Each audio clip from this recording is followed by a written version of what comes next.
नमस्कार साथियों, मेरा नाम है विनय कुमार गुप्ता और मैं आपका स्वागत करता हूं सिविल लक्ष्य एकेडमी के Chhattisgarh daily current affairs programme में।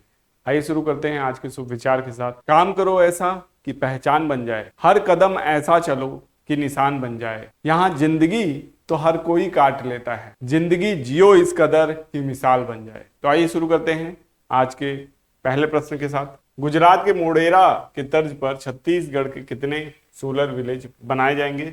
आपके ऑप्शन है 30, 31, 32 या 33।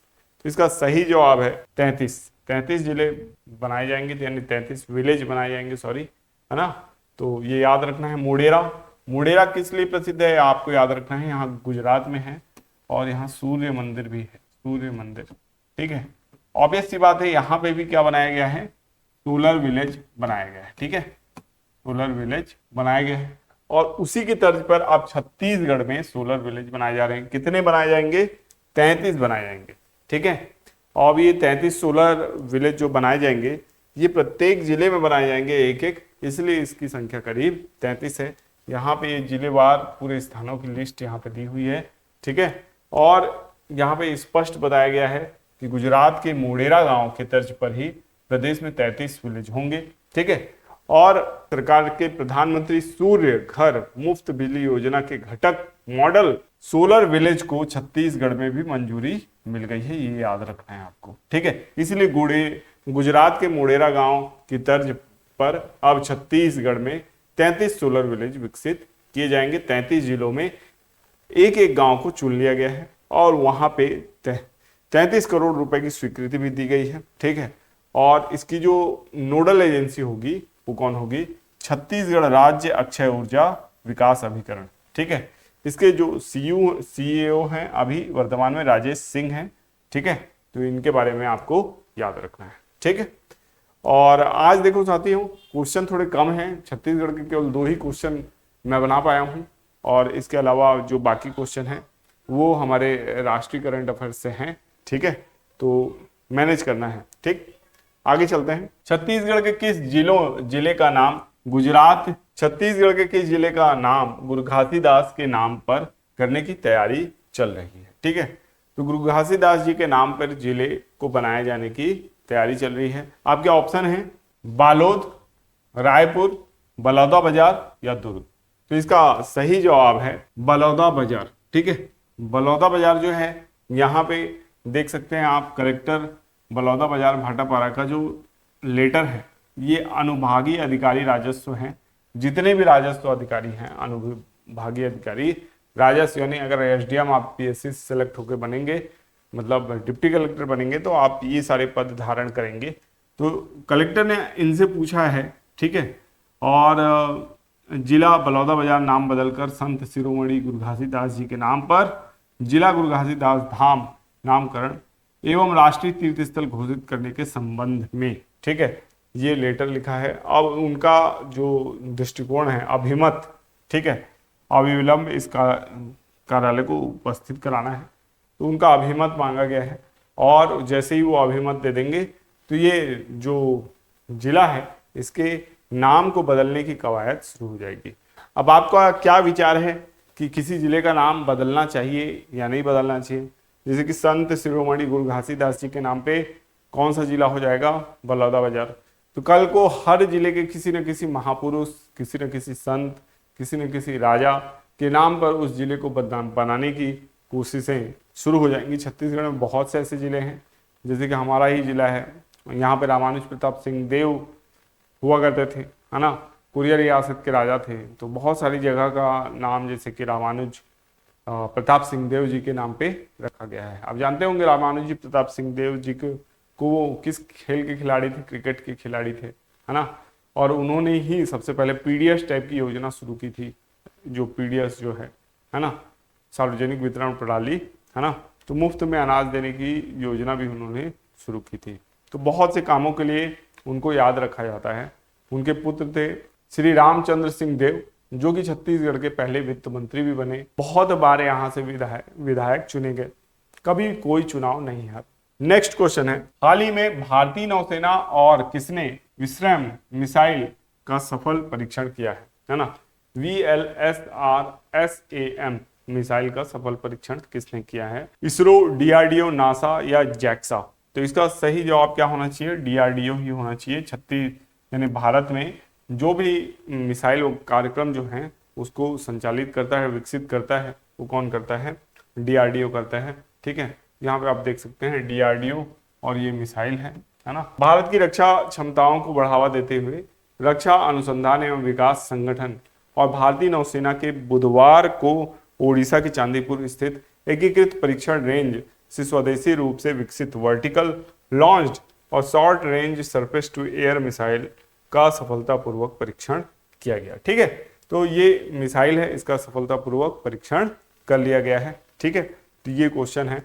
और इसके बाद नेक्स्ट क्वेश्चन है, देखते हैं। थोड़ा सा स्वास्थ्य मेरा सही नहीं है और दूसरी बात जो जिम्मेदारियां हैं और भी जिम्मेदारियां हैं, और एक्चुअल में ना पढ़ाने के लिए जो क्लास लगती है आपकी, जो करंट अफेयर्स की रिकॉर्डिंग जो करता हूँ, ये 10 बजे रात के बाद करता हूँ और सुबह 5 बजे उठना भी रहता है मुझे, और भी दूसरे काम होते हैं।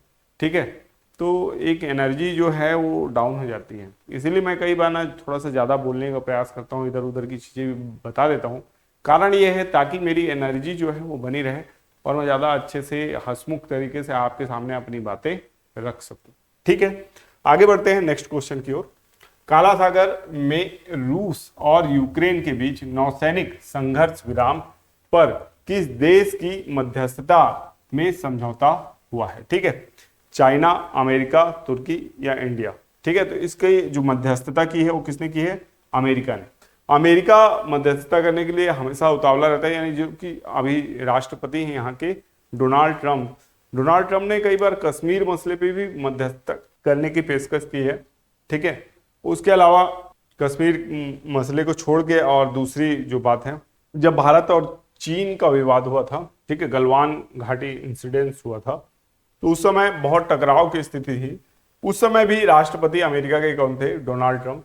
तो उस समय भी उन्होंने अपनी तरफ से प्रस्ताव दिया था कि मैं भारत और चीन के मध्य मध्यस्थता करवाना चाहता हूं, लेकिन भारत और चीन दोनों ने ही इसे रिजेक्ट कर दिया था। यहाँ पे आप देख सकते हैं रूस और यूक्रेन ने अमेरिका की मध्यस्थता में हुई वार्ता के दौरान काला सागर और ऊर्जा स्थलों पर सैन्य हमलों को रोकने पर सहमति व्यक्त की है। ठीक है, तो अगर ये जियोपॉलिटिक्स का गेम देखा जाए, अमेरिका, यूक्रेन और रूस, ये तीन पक्ष इसमें आपको दिखते हैं।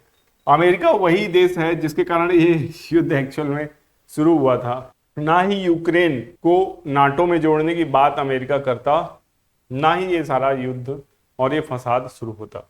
लेकिन बाद में अमेरिका ने खूब सप्लाई की, हथियारों की सप्लाई की, उससे युद्ध खूब भड़का। ठीक है, दुनिया भर में जो कह सकते हैं आर्थिक अस्थिरता आई, पेट्रोलियम का रेट बहुत बढ़ गया, भारत के ऊपर दबाव डाला गया कि भारत कैसे कहाँ से पेट्रोलियम खरीदे, तो वेस्ट से पेट्रोलियम खरीदे, ना कि रूस से खरीदे।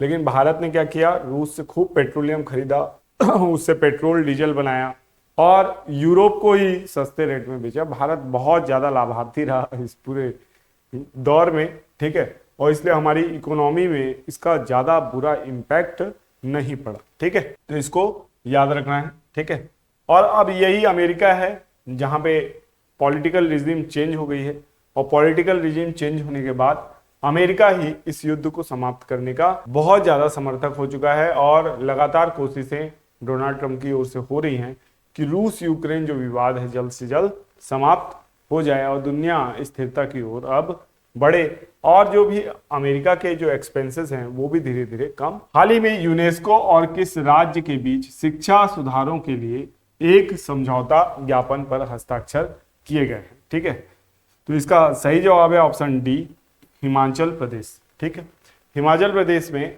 समझौता ज्ञापन पर हस्ताक्षर किया गया है।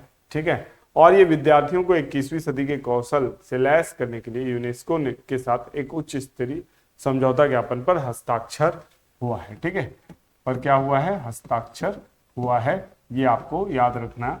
नेक्स्ट क्वेश्चन की ओर चलते हैं। हाल ही में किस मंत्रालय ने महिलाओं के नेतृत्व वाली ग्रामीण वॉश पहल पर रिपल्स ऑफ चेंज पुस्तक का विमोचन किया है? ठीक है, ministry of health and family, ministry of जल शक्ति, ministry of women and child development, ministry of ecology and environment. तो इसका सही जवाब है ऑप्शन बी, मिनिस्ट्री ऑफ जल शक्ति।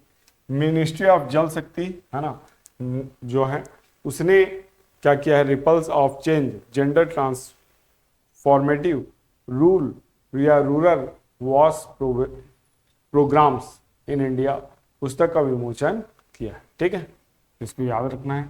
और जल शक्ति मंत्री कौन है, सी आर पाटिल है। ठीक है, और नई दिल्ली में इन्होंने ये बुक का इनॉग्रेशन किया था। निम्नलिखित में से कहाँ जलवायु परिवर्तन, पर्वत और मानवता का भविष्य विषय पर पहला सागरमाथा संवाद 2025 आयोजित? तो इसका सही जवाब है काठमांडू।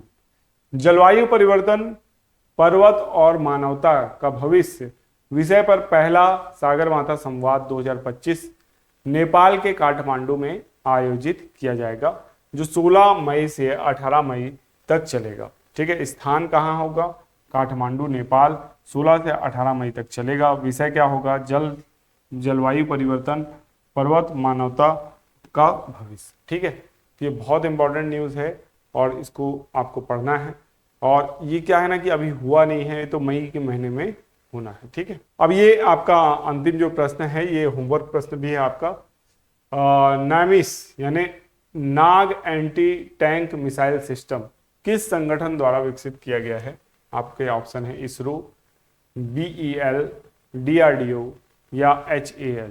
ठीक है, तो इसका सही जवाब आप कमेंट बॉक्स में जरूर दीजिएगा। अब देखेंगे हम लोग पिछले वीडियो के रिवीजन प्रश्न। पिछले वीडियो में हमने पहला प्रश्न देखा था, छत्तीसगढ़ के विद्या समीक्षा केंद्र की शुरुआत किसके द्वारा की जाएगी? तो इसका सही जवाब है प्रधानमंत्री के द्वारा की जाएगी। ठीक है, तो इसको याद रखना है आपको, प्रधानमंत्री। ठीक है, नेक्स्ट क्वेश्चन है, छत्तीसगढ़ का खेलो इंडिया पैरा गेम्स में कौन सा स्थान है? तो इसका सही जवाब है 15वां स्थान है छत्तीसगढ़ का।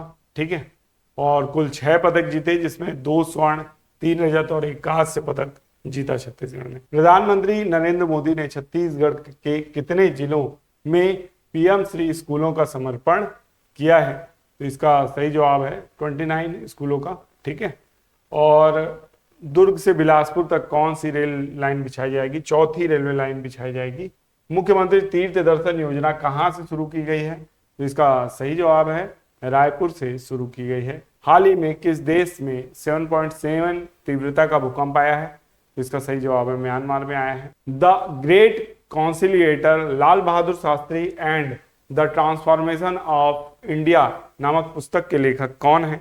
तो संजीव चोपड़ा इसके लेखक हैं। एशिया के किस देश में रामायण कॉन्क्लेव का आयोजन किया गया? तो नेपाल और श्रीलंका में किया गया है। किस भारतीय अमेरिकी विज्ञानी को 2025 मार्च में अमेरिकी सीनेट ने नेशनल इंस्टीट्यूट ऑफ हेल्थ का निदेशक बनाने की पुष्टि की है? तो इसका सही जवाब है जय भट्टाचार्य। अंतर्राष्ट्रीय मुद्रा कोष के अनुसार भारत का सकल घरेलू उत्पाद GDP पिछले 10 वर्षों में कितना हो गया है? तो 2 गुना हो गया है। इस क्वेश्चन को हम लोगों ने होमवर्क के लिए दिया था, तो यहाँ पे आप देख सकते हैं पिछले दशक में भारत की GDP दोगुनी होकर 4.2 ट्रिलियन अमेरिकी डॉलर हो गई है। IMF अंतर्राष्ट्रीय मुद्रा कोष द्वारा जारी नवीनतम आंकड़ों के अनुसार पिछले 10 वर्षों में भारत का सकल घरेलू उत्पाद GDP दोगुना हो गया है। ठीक है, तो आज का वीडियो यहीं तक है, और इस वीडियो को लाइक सब्सक्राइब करना बिल्कुल ना भूलें, चैनल को सब्सक्राइब करें, साथ ही साथ वीडियो को ज़्यादा से ज़्यादा अपने दोस्तों में शेयर करें ताकि वीडियो ज़्यादा लोगों तक पहुँचे। आपका टारगेट अभी भी वही 500 लाइक्स का है, जो अभी तक पूरा नहीं हुआ है ना। पिछले कई वीडियोस में हम ये टारगेट आपको देते आ रहे हैं कि 500 लाइक आपको पूरा करना है। ठीक है, अगर वीडियो अच्छा लगा हो तो इसको ज़रूर अपने दोस्तों में शेयर करेंगे। आपका दिन शुभ हो, धन्यवाद।